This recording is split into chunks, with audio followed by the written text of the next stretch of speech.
Allah jadikan kita hamba yang beriman bertakwa kepada Allah Subhanahu Wa Taala.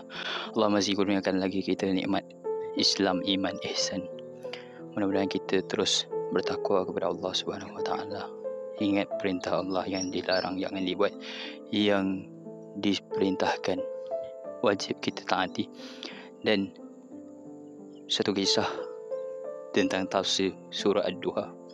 Satu masa dulu Rasulullah SAW didatangi malaikat Jibril, iaitu malaikat Jibril hadir kepada sisi Rasulullah SAW menyampaikan wahyu, satu petikan ayat daripada surah Ad-Duha, ayat yang berbunyi wala sawfa yu'tika rabbuka fatardah. Allah akan mengurniakan kepada engkau wahai Muhammad dengan satu kurniaan pemberian, tapi syaratnya engkau ridha. Apabila Rasulullah SAW mendengar perkataan tersebut, lalu Rasulullah SAW dalam setengah tafsir dikatakan merayu kepada Allah Subhanahu Wa Taala. Malaikat Jibril masih di sampingnya baginda Nabi SAW. Nabi berkata merayu kepada Allah Subhanahu Wa Taala, ya Rabbi la arda walau ahadan min ummati. Ya Tuhanku, aku tak ridha walau satu orang hamba aku masuk ke dalam neraka. Allahu Akbar. Betapa sayangnya Rasulullah SAW kepada kita.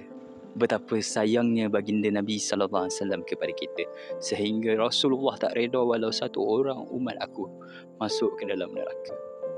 Nak biar semua masuk ke dalam syurga, seperti kalau Nabi SAW, kullu ummati yadkhulunal jannah. Kemudian baginda Nabi SAW menyebutkan, as-salatu fi awwali waqti ridwanullah. Sesungguhnya solat di awal waktu itu dapat mengecapi redha Allah Subhanahu Wa Taala. Ayolah kita jaga solat, capai redha Allah Subhanahu Wa Taala, banggakan Rasulullah sallallahu alaihi wasallam. Dan mengapa saya mengajak tuan-tuan supaya ikut sunnah Rasulullah sembahyang secara berjemaah di masjid? Kerana tak lain dan tak bukan, kalau kita sembahyang sendiri di rumah, belum tentu lagi awal waktu. Tapi kalau kita sembahyang berjemaah di masjid, sudah pasti awal waktu, tuan-tuan. Dan saya pun pernah bertanya kepada jiran saya, seorang Chinese di hadapan. Pekerjanya ramai. Saya kata, awak suka tak kalau orang tu datang kerja tak on time? Dia kata, tak suka. Tapi kalau kita pula dengan Allah Subhanahu Wa Taala, bagaimana pula? Ayo sama-sama kita fikir-fikirkan.